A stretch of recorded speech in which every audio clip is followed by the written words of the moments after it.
This is Graham Reads Another Book, The Dragon Defenders by James Russell. Book 1. Dedicated to Phil, and I'm just going to flip through and get to the page. There's the first picture of the map. Here's the second picture of the map. We already got that. Chapter 1. Coco, flush them out. 2 fat pheasants had disappeared into the bushes 30 yards away from the edge of the clearing, and Flynn intended to have at least one of them for dinner. He whistled softly to Coco, a slowly rising tone, the command for the dog to circle around to the left and approach their prey from the side.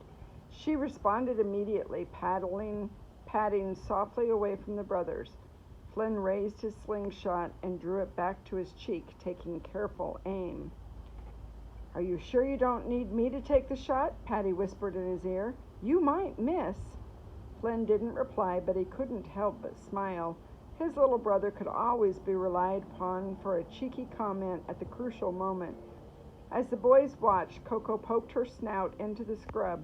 She sniffed. As she picked up the scent, her tail stiffened and she pushed all the way in. The pheasants exploded from the bushes in a flurry of beating wings and panicked cries, flying vertically into the sky.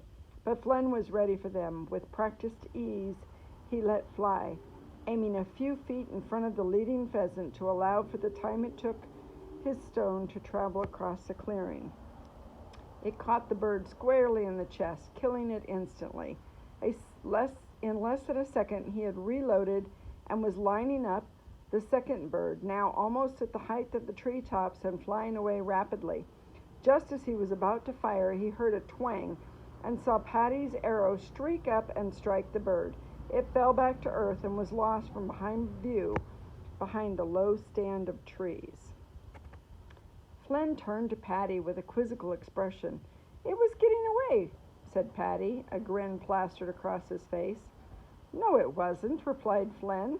"Yes, it was. This could go on for hours." "Okay, you win," said Flynn. Patty winked at him, which made Flynn laugh. That's a picture of a pheasant. "Let's eat," said Patty. Flynn shook his head in disbelief. His brother was constantly hungry. They had eaten less than an hour ago, but Patty was already producing a loaf of bread and a flask of honey from his rucksack. Flynn went to retrieve the pheasants while Patty prepared their lunch.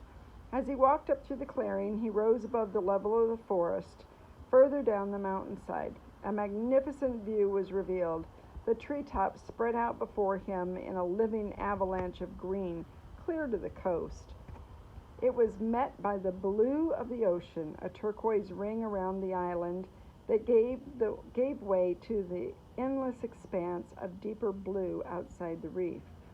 To the east, he could see the dazzling white, snowy peaks of Mount Difficulty and Mount Astonishing. It was paradise on earth. The first pheasant was easy to find, but Patty's bird had been moving fast and was somewhere in the thick scrub. He searched for it for a few minutes, but had no luck. "Coco," called Flynn. The dog would easily sniff it out. He looked up to see where she was and spotted her further up the hill.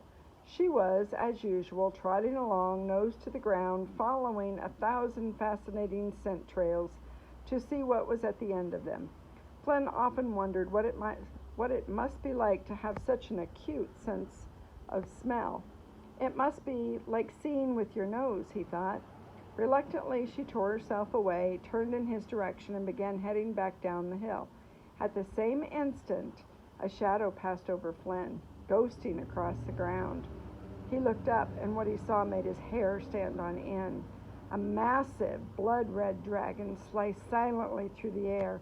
It was traveling at scarcely believable speed, dropping out of the sky like a fiery comet.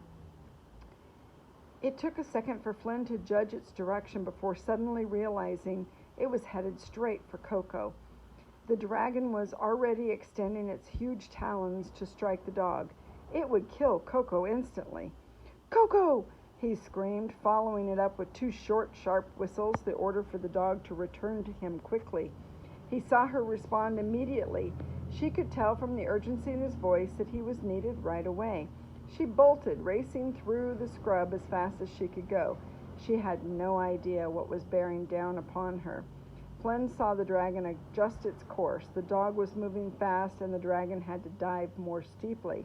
In one smooth movement, Flynn pulled a stone from the pouch on his belt and placed it in the pocket of his slingshot. He pulled it back to his cheek and took aim at the dragon. But even if he was about to let fly, he knew it was hopeless. It would be like a gnat biting an elephant. The creature wouldn't even feel it. Suddenly, Flynn had an idea. He adjusted his aim and, breathing out, took his shot. The stone flew true and straight, and Flynn winced as it struck Coco's flank, glancing off her hind leg. The dog yelped loudly, twisting and leaping in pain. She was running so fast that it made her stumble and fall. She tumbled along the ground, striking a log which pitched her over a little ledge on the mountainside. She fell into a small hollow, landing in the leaf litter at the bottom. At the same instant, the giant red dragon arrived, its huge talons closing like a jaw of the crocodile. Flynn felt the ground shake as it struck, but where the dog had been, there was now nothing but forest floor. In its talons were nothing more than tree roots and earth. Coco yelped in fright, leapt to her feet, and bolted down the mountain. The dragon swung its monstrous head, its huge jaws gaping open. Each of the teeth were the size of Flynn's knife and sharp as needles. But the dog was too quick. She twisted and turned, running in panic down the mountainside. Flynn heard a whoosh over his head and saw one of Patty's arrows streaking by. It struck the dragon's forehead, splintering into matchwood. Flynn followed it up with a shot of his own. He aimed for the dragon's eye, but the dragon saw it coming and simply closed its eyelid. Flynn's stone harmlessly bounced off. The creature opened its mouth and let forth a roar so terrifyingly loud that Flynn felt his heart would stop. Then he turned and ran, screaming for his brother to follow suit. "Get to the trees," bellowed Flynn. The lower on the mountainside, the thicker the forest. Flynn had no idea whether the red dragon would follow them there, but he figured it was their only chance. He ran as he'd never run before. He didn't look back. In front of him, Patty and Coco smashed their way through the undergrowth. As Flynn ran, he realized he could hear no sound coming from behind him. Either they were safe, or... He took a look up in the sky, and there, coming down like a giant eagle, was the dragon. Flynn drew himself to one side like a hare being chased by a fox. He hit the ground and rolled over and over. There was a shudder and a tremendous crash as the dragon hit the ground behind him. Flynn didn't turn, but simply rolled back up onto his feet and took off. Behind him, the dragon screamed in frustration, and Flynn heard its wings beating hard as it took to the air again. But now the boys were deeper in the forest, and they jinked and weaved through the thickening trees.